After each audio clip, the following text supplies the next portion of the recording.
2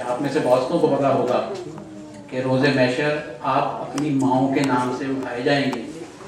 تو اس خانوادے میں مغفرت کے لیے اللہ تعالیٰ نے 2 قلم نواز لوگ پیدا کیے ہیں. اور انشاءاللہ العزیز لکھنا کوئی مشکل نہیں ہے. اگر کوئی یہ سمجھ رہا ہو کہ اب میں 40 سے اوپر ہو گیا ہوں یا میرے جیسا نوجوان ہے تو وہ اب لکھ نہیں سکتا، تو اس بات کو ذہن سے نکال دیجئے. آپ جب بھی زندگی کے جس مرحلے پر جب بھی یہ طے کر لیں کہ مجھے یہ لکھنا ہے تو آپ بالکل لکھ سکتے ہیں. اللہ تعالیٰ آپ کو خوش و کرم رکھے. میں اس دعا کے ساتھ اپنی اس گفتگو کو ختم کروں گا کہ انشاءاللہ العزیز ڈاکٹر صاحبہ کی اگلی کتاب جو آئے گی اس کی بھی تقریب اجرا ہم یہی لندن میں ہی کریں گے اور کوشش کریں گے کہ یہی ہو خاندان کے لوگ مل کر اس تقریب کو کروں گے. اس سے اپنائیت کا بہت بڑا احساس ہوتا ہے. کتابوں کا باقاعدہ اجرا میں سمجھتا ہوں کہ اس کام کو بھی میں ہی سر انجام دے دوں کیونکہ اب بڑے سکون سے ہیں بانو اشرف. دونوں کتابیں ہیں. جو احسان مندی کا میں نے ذکر کیا تھا، ڈاکٹر صاحب اپنی ساس کا جب نام لیتی ہیں تو ایک تو روایتی ماں والی بات ہوتی ہے نا، لیکن ان کے ہاں ہمیشہ میں نے لہجے سے یہی محسوس کیا کہ یہ ماں والی ہی بات ہے. ان ساسوں سے بہت گھبراتا ہوں میں جو بیٹی کو لاتے ہوئے یہ کہہ رہی ہوں کہ میں 5ویں بیٹی لے کے جا رہی ہوں. وہ باقی 4 کا بھی حال 5ویں پہ بدتر کر دیتی. بہرحال رشتوں کی کپون کو، مثلث کو رشتوں کے کینوس میں رکھ کے دیکھنا بڑا مشکل کام ہے. اور ڈاکٹر صاحبہ نے یہ کام بہت خوبی سے کیا ہے. ماں کو ماں کی جگہ پہ رکھا ہے، بچوں کو بچوں کی جگہ پہ رکھا ہے، اور شوہر کو تو بالکل اس کی جگہ پہ رکھا ہے. ہم نے طے یہ کیا تھا آپس میں کہ جو کتاب ڈاکٹر صاحبہ کی نظموں کی ہے وہ چونکہ گھر کی تربیت اور گھر کی محبت ہے، وہ کتاب ان کی والدہ صاحبہ کو پیش کریں گے ہم. اور جو کتاب کالموں کی ہے وہ چونکہ انہوں نے اپنی ساس جو ماں نواسن ہیں ان کے نام موسوم کی ہے، تو اس کے لیے سب سے بہتر آدمی ان کے بیٹے کے علاوہ کوئی نہیں ہو سکتا کہ یہ کتاب ہم آفتاب صاحب کو یہاں پیش کر کے اس کتاب کا اجرا کریں. میں آفتاب بھائی سے درخواست کروں گا کہ وہ آئیں، یہ کتابیں موجود کریں، اور اس طرح ڈاکٹر صاحبہ کی کالموں کی کتاب کا اجرا ہو گیا. یہ بھی بتاتا چلوں کہ کل انشاءاللہ علیہ صبح ڈاکٹر صاحبہ امریکہ کے لیے روانہ ہو رہی ہیں، اور وہاں بھی خوشی کی یہ بات ہے کہ وہاں کی تقریب بھی آفتاب کے بھائیوں نے اور گھر کے لوگوں نے وہ سجائی ہے. اور ایسے پیارے لوگ ہیں کہ وہ یہ کہہ رہے تھے کہ یہ جو ادبی تقریب ہے اس میں ہوتا کیا ہے. میں نے کہا کچھ نہیں ہوتا، ایک بندر ہوتا ہے، ایک ڈبڈبی ہوتی ہے، وہ کام ختم کر دیتا ہے، پھر کھانا ہوتا ہے. بہت مزہ آیا.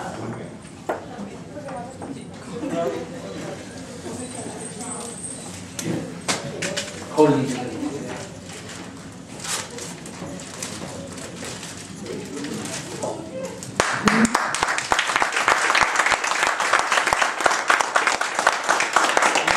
کتاب کی ضخامت دیکھ کے آپ اندازہ کر لیجیے کہ ڈاکٹر صاحبہ کے تقریباً کوئی 45% کالموں کی یہ کتاب ہے. ابھی باقی کے اور کالم پڑھے ہوئے ہیں. بہت خوب. دوسری کتاب نظموں کی ہے، اور ہم چاہیں گے کہ یہ کتاب ڈاکٹر صاحبہ کی والدہ محترمہ اور ہم سب کی بزرگ کو پیش کی جائے، اور اس طرح سے نظموں کی اس کتاب سفید شیل کی. یہ آگے لے آگے.